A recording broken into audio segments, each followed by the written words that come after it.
Bismillahirrahmanirrahim. Alhamdulillah, wa salatu wa salamu ala rasulillah, wa ala alihi wa sahbihi, wa man wala.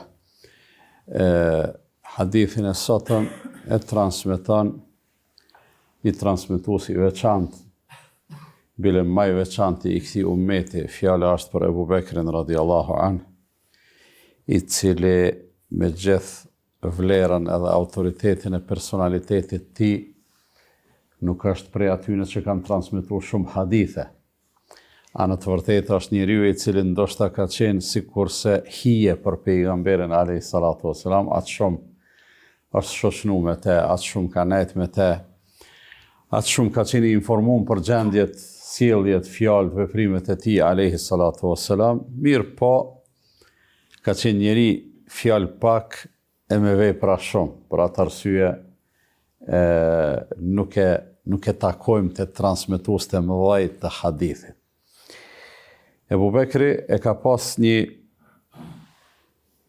shumë dëshira si person, edhe pyetjet që ja ka bëu pejgamberit alayhi salatu wasalam kanë qenë interesante. Gjithmonë ka vetë për gjëra konkrete, të mirëfillta, të dobishme. Në hadithin e sotëm, Ebu Bekri i thot pejgamberit alayhi salatu wasalam, i thot ja Rasulallah, allimni duaan ed'u bihi fi salati. I pyetje e shkurt, e drejt për drejt edhe pa komplikime, i thot o i dërguari i Allahut, më mëson një lutje të cilën unë do të aplikoj në namazin tim. Më mëson një lutje me të cilën unë do të lut Allahun në namazin tim.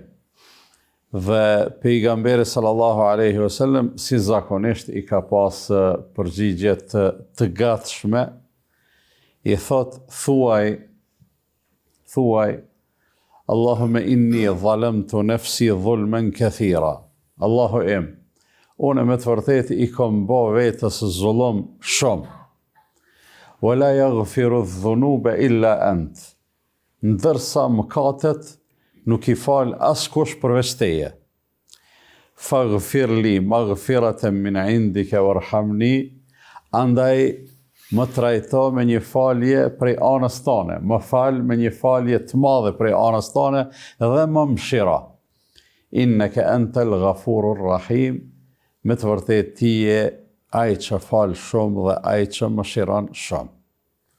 Çtu përfundon transmetimi, çtu përfundon lutja, që tu përfundon ai mësim madhështor që ja ka dhënë pejgamberi sallallahu alaihi wasallam, shokët, mikët vet, personet që më tepërmi e ka dashur. Kjo lutje, në vërtet pyetja e Ebu Bekrit, më mëson apo kërkesa, më mëson një dua me të cilën do të lutem unë namazin tim, sipas gjitha gjasave, mënyra qyshe kanë interpretuar njohësit e mirë të rrethanave edhe të hadithit, kanë thonë se Ebu Bekri ka pas qëllimin për një lutje të cilën ka me e shqiptu në namaz në pjesën mas të shahudit edhe salavateve, do më thonë para selamit.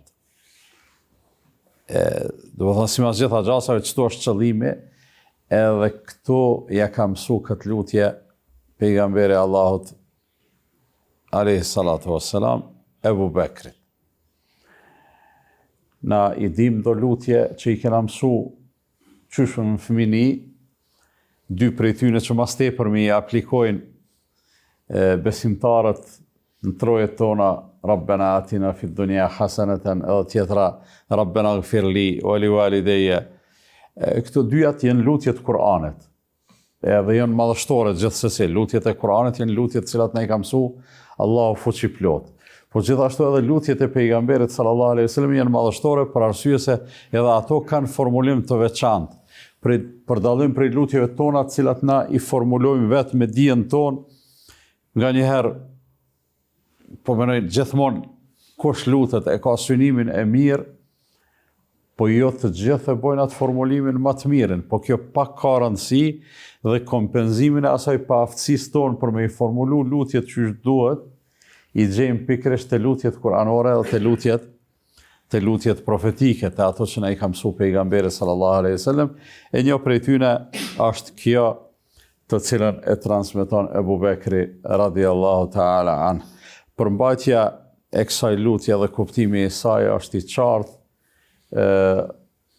mësimi profetik gjithashtu është i qartë, i thot thuaj Allahume inni zalamtu nafsi dhulmen kathira.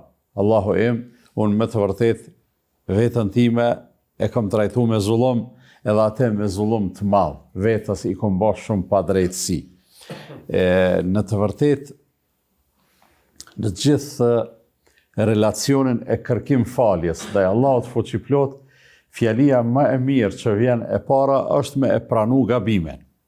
Në raport me Allahun, do të thonë me e pranu gabimin, andaj në mënyrë të mahnitshme, pejgamberi sallallahu alaihi wasallam nëpërmjet Ebu Bekrit na mëson me e thonë, o Zot, unë vetës i kom bërë zullum të madh. Pse me thonë zullum të madh? Për arsye se njeriu gjatë gjithë ditës gabon, për çdo ditë jetës vet gabon. Ato gabimet nuk është patjetër me konë të mëdhaja, edhe pse bëjmë edhe gabime të mëdhaja. Mirë po edhe ato të voglat, derisa përsëriten ato shndrohen në gabime të mëdha.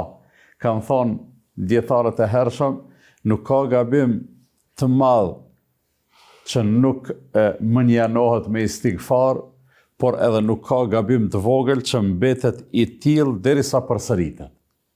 Pra një gabim shumë i madh, me istighfar, me pendim sinqert, shlyhet. Po dhe një gabim i vogël, me shpërfillje, edhe me përsëritje nuk mbetet i vogël, por bëhet i madh, andaj na takon, s'ka kurfar të i kalimi këtu, s'ka kur do të pa qëndrueshme, që kur i drejtohemi Allahut me i thonë, o Zot, unë e kom bo gabime të hatashme, kom bo gabime trashanike, unë i kom bo vetës shumë zullum, për arsye me secilin gabim, pavarësisht ndaj kujt e ke bo, domin më të madh secili ja shkakton vetës, për atë arsye gjunahet janë quajt zullum ndaj vetvetes, padrejtësi ndaj vetvetes. Pra hapi i parë është pranimi i gabimit. Hapi i dytë me e pranu edhe me e njoft edhe me e përmend madhështinë e Allahut fuqiplot e posaçërisht në aspektin e mundësisë së faljes. Wala yaghfiru dhunuba illa ant. Dhe s'ka kush që i falë gjunahet o Zot përveç teje. Kërkosh absolutisht. Do më thonë, gabimet, mëkatet, çfarë do të qofshin ato, vetëm Allahu ka mundësi me i trajtu. As kush tjetër nuk mundet me i largu ato pe jetës tonë. As me i largu si veprime dhe shprehi, po as me i largu prej regjistrit veprave tona me falje edhe me ndjes. Allahu është ai i vetmi i cili fal edhe ndjen, dhe derisa e pranojmë në lutjet tona një gjatë të tillë, në lutjet tona të cilat ja drejtojmë Allahut, atëherë veç e kemi, si me thonë, e kemi lidh bisedën tonë, komunikimin tonë, përzërimin tonë edhe lutjen tonë drejtuar Allahut fuqiplot me këtë. Pra, Zoti im, unë i kom bo vetës shumë zullum, gjunahet nuk i falë askush përveç teje, e tash vjen kërkesa. Faghfirli, maghfiratan min indika warhamni. Andaj Zoti im, më fal me një falje të madhe prej anës tane, me një falje konkrete, me një falje edhe ndjes funksionale edhe dobishme. Dhe më mëshira. Pra, me e lyp edhe faljen, me e lyp edhe mëshiran, inneke antal ghafurur rahim, ti je ai i cili fal shumë, edhe mëshiron shumë, realisht e dim edhe në formulimet profetike të lutjeve, gjithsesi edhe të lutjet kuranore e hasim këte, e kuptojmë një etik, një mirësjellje të lutjes, ashtu që besimtari sa herë i drejtohet Allahut me ndonjë kërkesë, çfarë do të qoftë ajo, është mirë me u shërby me emrat e Allahut, edhe me i zgjedh emrat për katës, për çka çka po lypën. Kur lypëm magfirat edhe rahmet, falje edhe mëshirë, i themi inneke antal ghafurur rahim. Me lyp në ndihmes për ndonjë çështje të caktuar, i themi ti je i plot fuqishëm edhe i gjithë pushtetshëm. Me lyp dalje prej ndaj krize, po e zon financiare, themi ti je ai i cili jep furnizim e kështu me radhë. Domethënë kjo është ajo mjeshtria e lutjes të cilën e mësojmë derisa i praktikojmë këto lutje, derisa i lexojmë në radhë parë e pastaj i praktikojmë.